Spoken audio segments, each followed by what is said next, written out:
At this year's tech show in Las Vegas, companies showed off mirrors that analyze your skin, organize your wardrobe and more.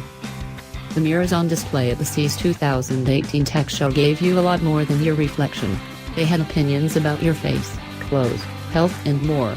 Companies equipped these smart mirrors with cameras, Wi-Fi and computer learning in an attempt to turn the humble old mirror into an interactive, digital control hub.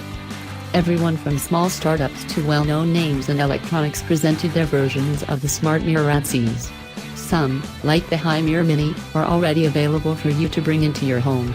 Others are still in the concept phase, which is a tech world way of saying that this product is a very long way from going on sale. Here's a rundown of some of the mirrors that caught our eye. CES wants to become the brains behind future smart mirrors. At CES, the operating system's creators displayed a working prototype of a mirror with the CES software.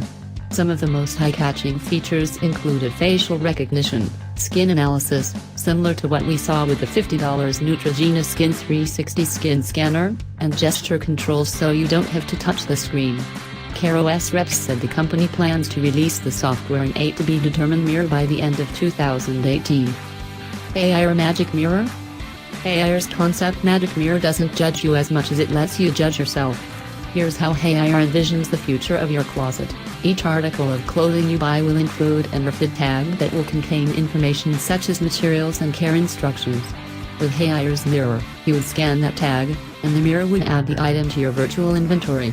Then, you use the touchscreen mirror as a real-life fashion plate in which you can superimpose the outfits in your inventory onto the image of your body. A AIR rep said the brand's washing machines would also read the tags of your clothes and communicate with the mirror to keep track of how many times you've washed your favorite shirt.